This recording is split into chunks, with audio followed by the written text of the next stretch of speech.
Question 1. In light of recent developments in nuclear medicine technology, Dr. Martin is performing a PET scan on a patient with suspected cardiac abnormalities. During the scan, he notices a discrepancy in the expected biodistribution of the radiopharmaceutical used for the scan.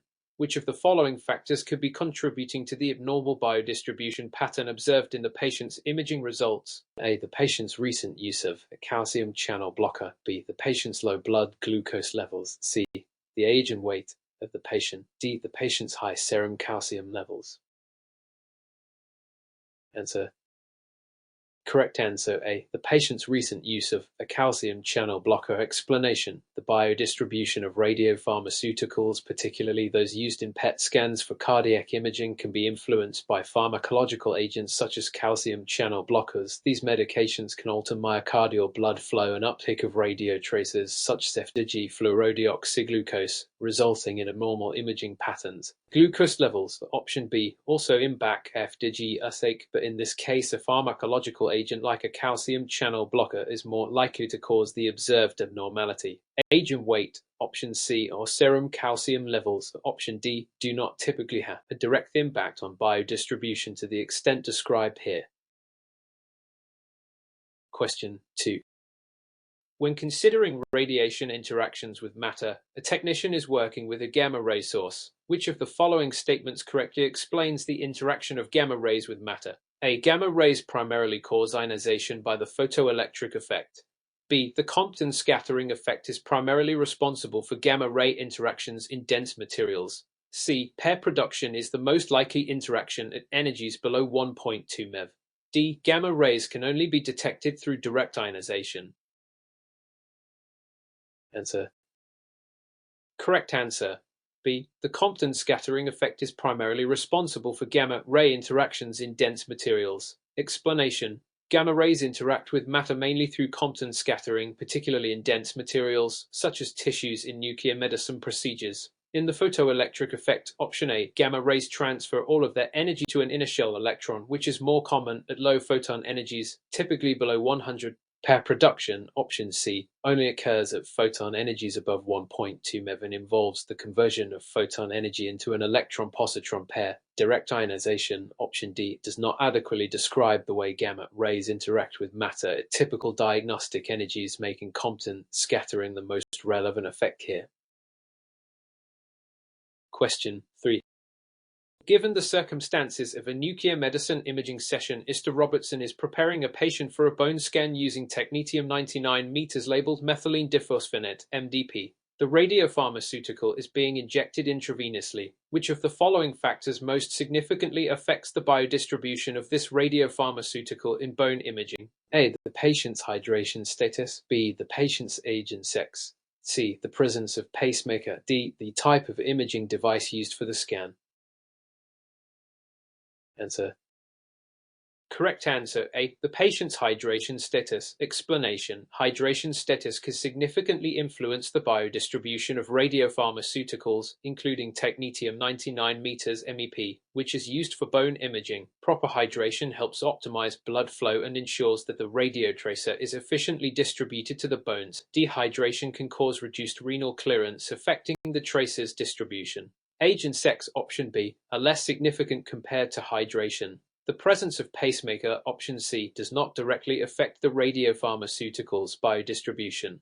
The imaging device, option D, may affect image acquisition but does not influence biodistribution. Question 4.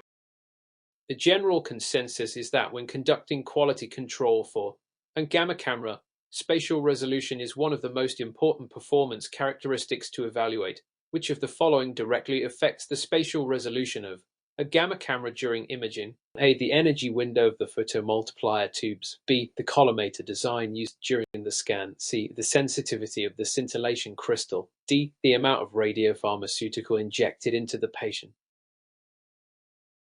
Answer. Correct answer B. The collimator design used during the scan. Explanation. Spatial resolution in a gamma camera is highly influenced by the design of the collimator. A well-designed collimator ensures that only gamma rays coming from the region of interest reach the detector, improving image resolution. The energy window photomultiplier tubes option A is important for energy discrimination but does not directly affect spatial resolution. Scintillation crystal option C affects the camera's sensitivity but has less impact on spatial resolution. The amount of radiopharmaceutical option D primarily affects the signal strength and sensitivity rather than resolution. Question 5. In an effort to assess the most accurate radiopharmaceutical labeling, a nuclear medicine technologist is conducting a quality control procedure on a batch of molybdenum-99 technetium-99 meters generator. Which of the following quality control tests should be performed to ensure the radiopharmaceutical's purity? A. Radiochemical purity test. B. Biological activity test. C. Dose calibrator calibration. D. Visual inspection of the generator. Answer. Correct answer A. A radiochemical purity test. Explanation. Radiochemical purity is crucial in assessing whether a radiopharmaceutical is adequately labeled and capable of delivering the intended diagnostic information. A radiochemical purity test determines whether the technetium-99 meters is in its desired form, free from any chemical contaminants or breakdown products. A biological activity test, option B, is not related to labeling quality, and dose calibrator calibration, option C, ensures accurate dose delivery but does not assess purity. Visual inspection, option D, might check for obvious issues but does not evaluate purity. Question 6. What would happen if a technician fails to properly shield the radioactive source during a nuclear medicine procedure? A. The radiation exposure to the patient will increase. B. The radiation dose to the medical staff will decrease. C. The radioactive material will be less effective for imaging purposes. D. The radiation dose to the medical staff will increase. Answer. Correct answer. D. The radiation dose to the medical staff will increase. Explanation. Failing to properly shield the radioactive source in a nuclear medicine procedure increases radiation exposure to both the patient and the medical staff. However, improper shielding has a direct impact on staff radiation dose as it allows more radiation to scatter and reach personnel. Proper shielding reduces exposure to staff, and incorrect handling can lead to unnecessary radiation risks. It does not affect the imaging effectiveness directly, option C, nor would it decrease patient exposure, option A, if shielding is inadequate. Question 7. In the context of positron emission tomography (PET), when using fluorodeoxyglucose (FDG), which of the following factors could cause a false positive result in a patient's scan? A. The patient has history of chronic lung disease. B. The patient is fasting for more than 12 hours before the scan. C. The patient is undergoing chemotherapy. D. The patient is diabetic and has high blood glucose levels. Answer.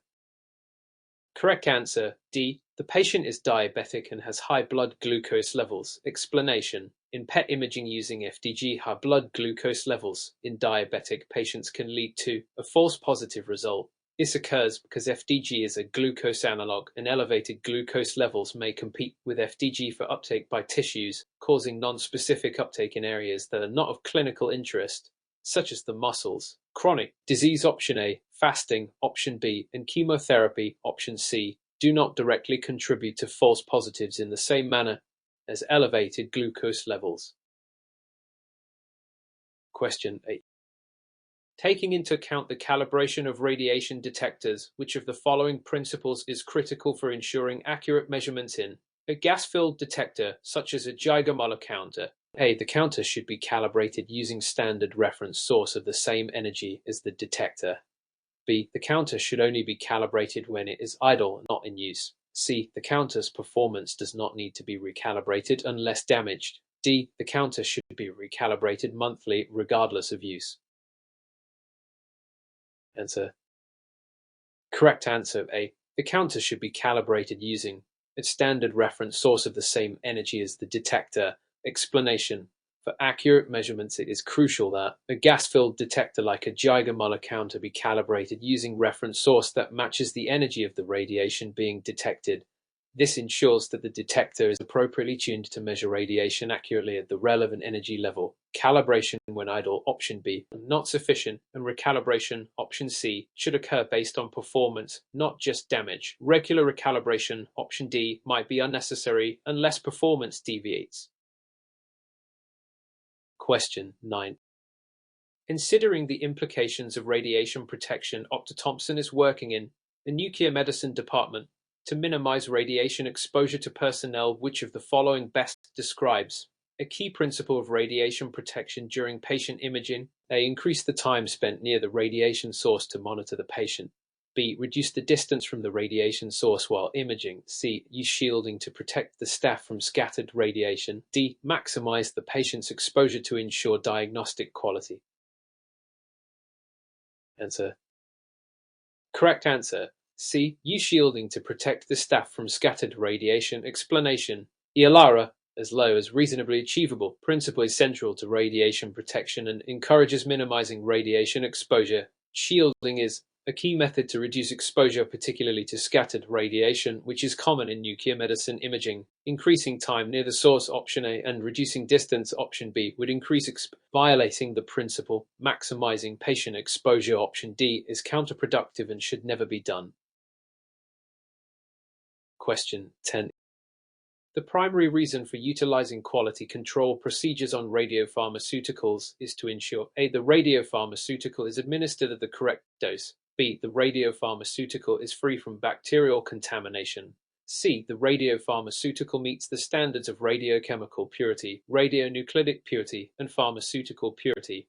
D. The radiopharmaceutical has the longest shelf life possible. Answer. Correct answer. C. The radiopharmaceutical meets the standards of radiochemical purity, radionuclidic purity, and pharmaceutical purity. Explanation. Quality control of radiopharmaceuticals focuses on ensuring that the radiotracers meet specific purity standards. Radiochemical purity ensures the correct labeling of the radionuclide. Radionuclidic purity ensures the radionuclide is of the correct isotope, and pharmaceutical purity guarantees that no harmful contaminants are present, while proper dose administration, option A, and shelf life, option D, are important. They do not address the core issues of purity. Question 11. In the context of radiation detection, the Geiger-Müller (GM) counter is frequently used to measure ionizing radiation. Which of the following describes major limitation of the GM counter when used in nuclear medicine procedures? A. It cannot detect alpha particles. B. It has low efficiency for detecting high-energy gamma radiation. C. It cannot differentiate between different types of radiation. D. It requires very high voltage to operate. Answer. Correct answer. C. It cannot differentiate between different types of radiation. Explanation. The Geiger-Müller counter is primarily used for detecting the presence of ionizing radiation, but it does not have the ability to differentiate between alpha, beta, or gamma radiation. This limitation arises because the GM counter is a simple detector that gives an output pulse for any radiation that passes through the counter's gas-filled tube, regardless of radiation. Therefore, while it can detect radiation, it cannot identify its specific nature. This contrasts with more advanced detectors such as scintillation counters, which can provide information about the type of radiation. Question 12. When considering the safety measures in nuclear medicine, which of the following methods is most effective for minimizing radiation exposure to healthcare personnel? A. Use of lead aprons. B. Reducing the time of exposure to radiation. C. Increasing the distance from the radiation source. D. Only performing imaging procedures during off-peak hours. Answer. Correct answer. B. Reducing the time of exposure to radiation. Explanation. The most effective way to minimize radiation exposure is to reduce the time that personnel are exposed to ionizing radiation. According to the ARRTN, as low as reasonably achievable principle, reducing exposure time is one of the key strategies for limiting radiation dose. This principle is outlined in radiation protection guidelines, which emphasize time, distance, shielding as the main techniques for protecting workers, while lead aprons, option A, and increasing distance, option C, are also important protective measures. Reducing exposure time is particularly effective in situations where radiation levels may be high. Question 13. Given the circumstances of a patient undergoing a bone scan, which of the following radiopharmaceuticals would most likely be used for optimal imaging results? A. Methylene diphosphonate (MDP), labeled with technetium 99 meters. B. Fluorodeoxyglucose (FTG), labeled with carbon 11. C. Sodium iodide, Ni, labeled with iodine 131. D. Technetium 99 meters tetraphosmin. Answer. Correct answer A. Methylene diphosphonate MDP, labeled with technetium 99 meters. Explanation. Methylene diphosphonate (MDP) labeled with technetium 99 meters is the most common radiopharmaceutical used for bone imaging. It has a high affinity for areas with increased bone turnover such as tumors, infections, or fractures. The radioactive technetium 99 meters emits gamma radiation, which is easily detected by a gamma camera, making it ideal for imaging bone structures. Other options like FDG, B, and sodium iodide, C, are used for other imaging modalities like PET and thyroid scans and do not target bone metabolism as effectively as MD. Question 14. In terms of radiation protection, how does the use of a collimator in a gamma camera improve the quality of the image and reduce unnecessary radiation exposure to the patient? A. It blocks low-energy gamma photons that contribute to noise. B. It absorbs high-energy gamma photons to reduce the risk of scattering. C. It focuses the gamma rays onto the detector to improve resolution. D. It increases the overall exposure time to capture more information. Answer. Correct answer A. It blocks low-energy gamma photons that contribute to noise. Explanation. The collimator in a gamma camera is used to direct the incoming gamma photons to the detector while blocking photons that are off-target. The primary function of the collimator is to eliminate low-energy gamma photons that contribute to image noise but do not add valuable diagnostic information. This enhances the quality of the image by improving the contrast, reducing the background radiation, thus reducing the unnecessary exposure to the patient and improving diagnostic accuracy. Question 15. When analyzing the biodistribution of a radiopharmaceutical, which of the following factors would most likely influence the uptake of the drug in the target organ? A. The route of administration.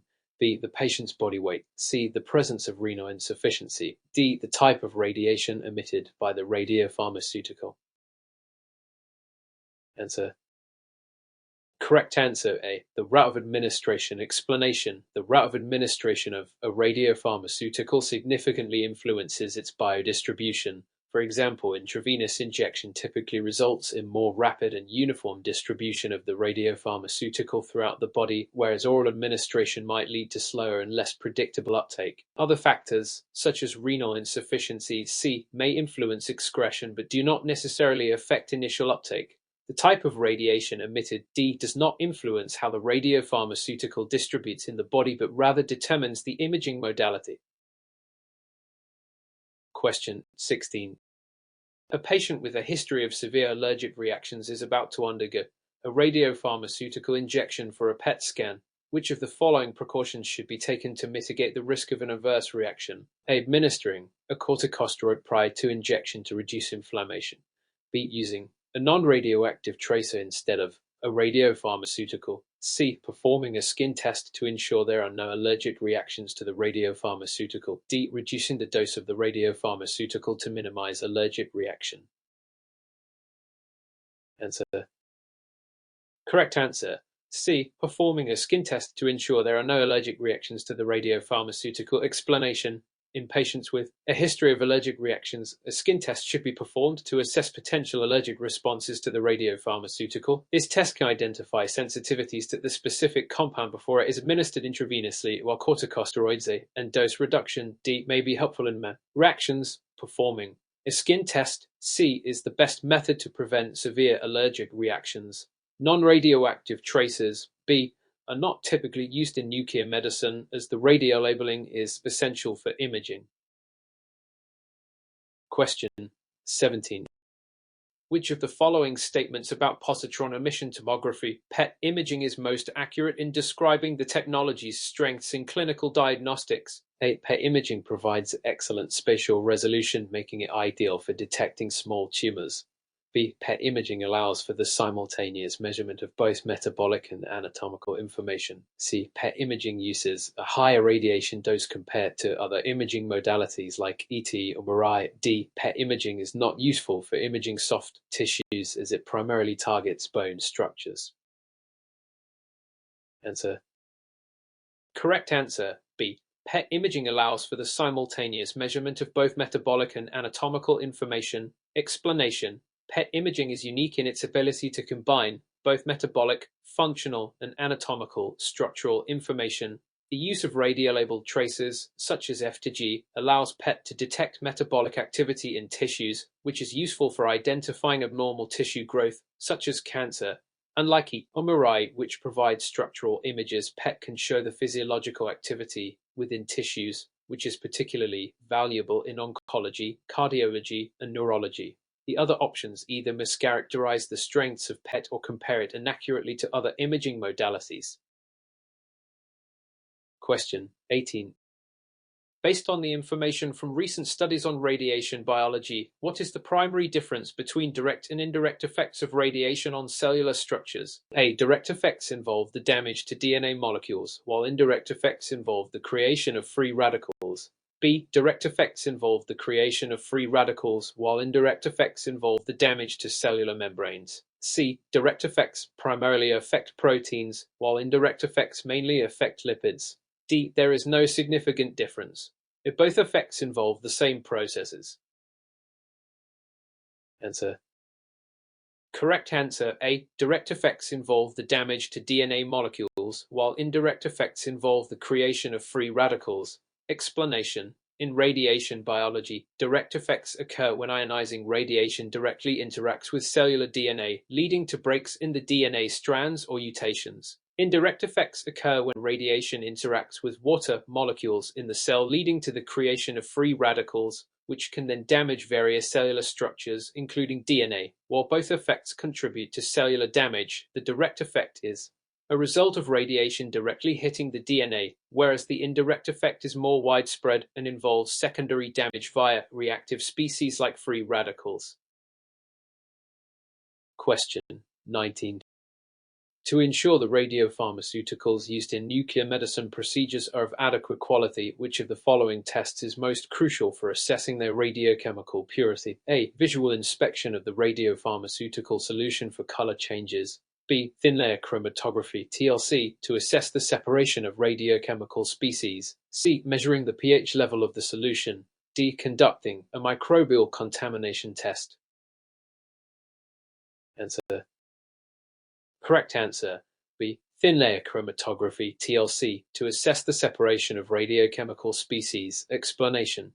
Thin layer chromatography (TLC) is commonly used to assess the radiochemical purity of a radiopharmaceutical. This test separates different chemical species within the radiopharmaceutical to ensure that the majority of the radioactivity is in the desired chemical form.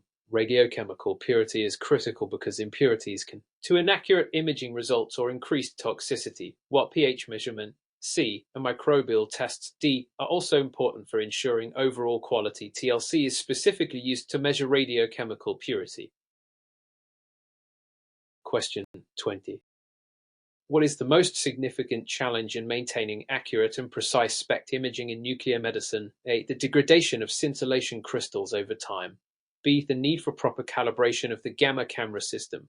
C. The inability to detect high-energy photons in deep tissues. D. The inability to correct for motion artifacts during image acquisition. Answer. Correct answer. B. The need for proper calibration of the gamma camera system. Explanation.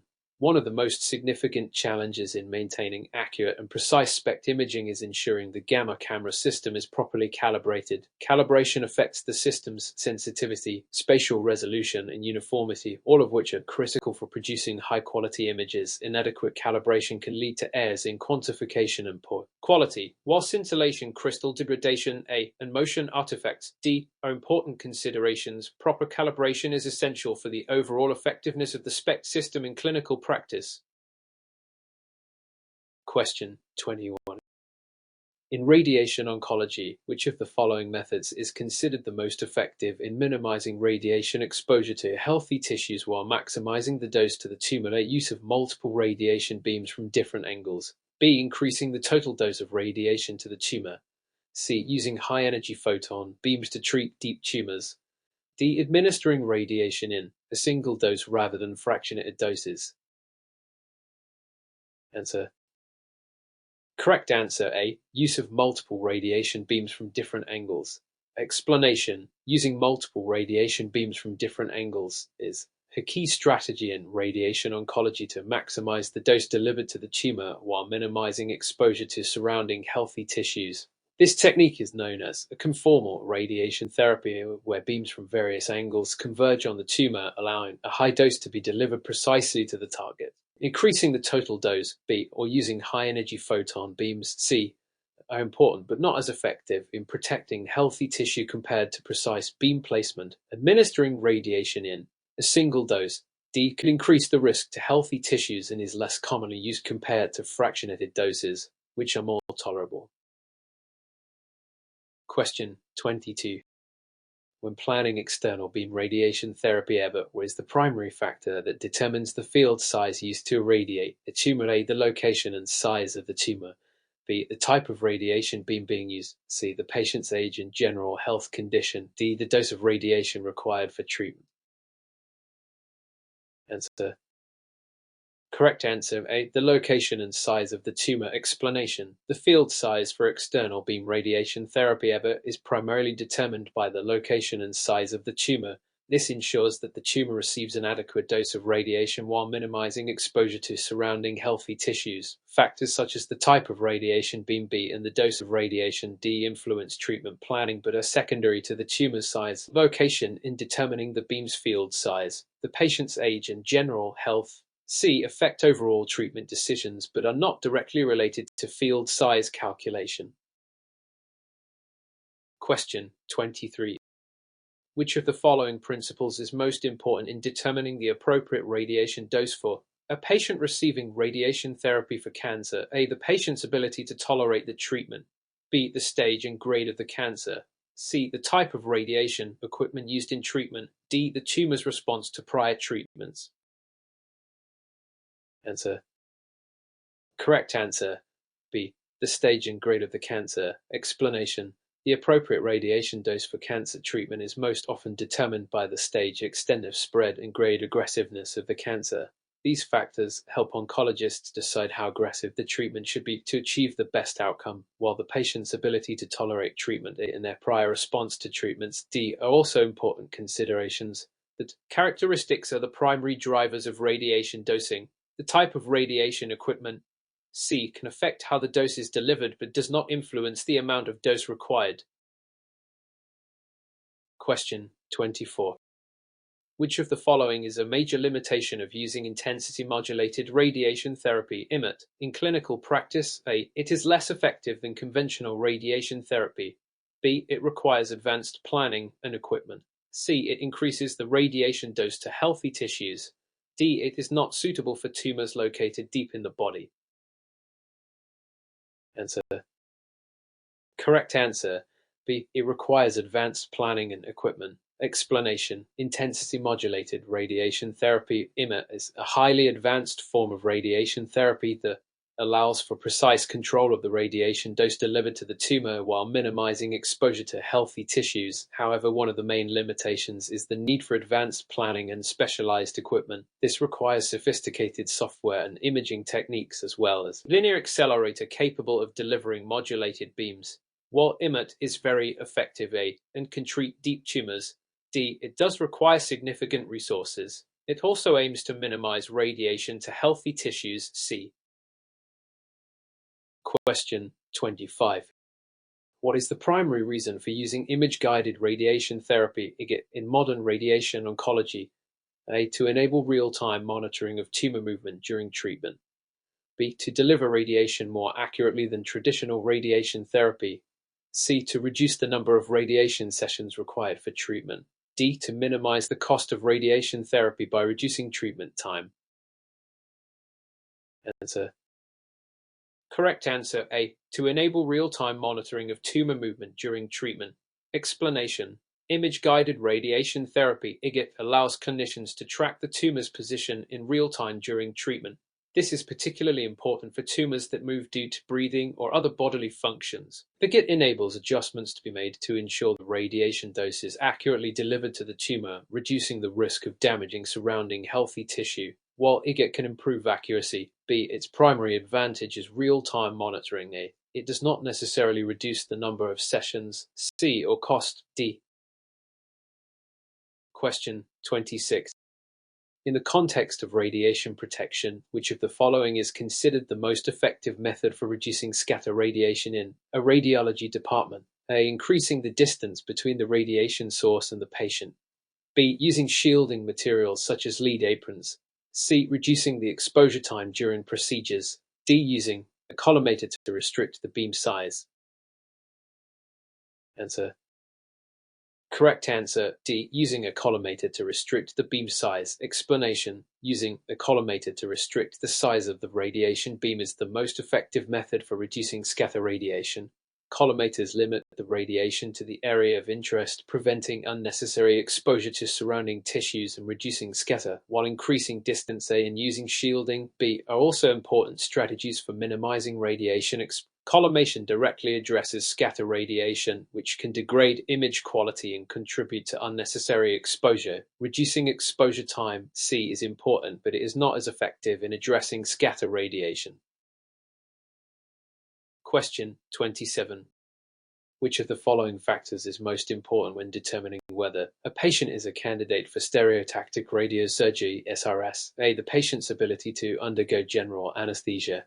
B. The size and location of the tumor. C. The patient's age and general health. D. The patient's previous response to chemotherapy. Answer. Correct answer. B. The size and location of the tumor. Explanation. The primary consideration for a patient being a candidate for stereotactic radiosurgery (SRS) is the size and location of the tumor. SRS is a non-invasive treatment used primarily for small, well-defined tumors often located in the brain or other critical areas. The patient's general health, C, and ability to tolerate anesthesia, A, are secondary to the tumor characteristics. Previous chemotherapy response, D, is generally not determining factor for SRS eligibility. Question 20. In radiation oncology, what is the purpose of using bolus material during radiation therapy? A. To increase the radiation dose to a deep tumor. B. To reduce the radiation dose to the skin. C. To bring the target tumor closer to the radiation beam. D. To ensure the uniformity of the radiation dose across the treatment area. Answer. Correct answer. C. To bring the target tumor closer to the radiation beam. Explanation. The use of bolus material in radiation therapy serves to bring the tumor closer to the surface of the skin. This is particularly useful when treating tumors that are near the surface but need to receive a high dose of radiation. The bolus material compensates for the skin's resistance to radiation by effectively shallowing the treatment area and ensuring that the desired is delivered to the tumor. It does not reduce the dose to the skin. B. Increase the dose to deep tumors. A. Or ensure dose uniformity. D. Question 29. Which of the following imaging techniques is best suited for evaluating the extent of soft tissue involvement in a tumor? A. Computed tomography (CT). B. Positron emission tomography (PET). C. Magnetic resonance imaging (MRI). D. X-ray. Answer. Correct answer.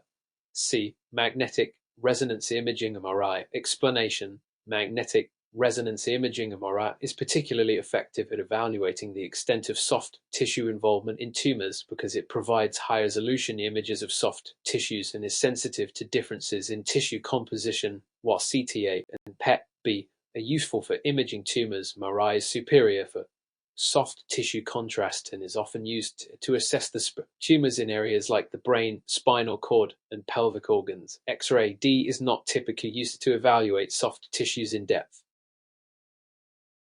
Question 30.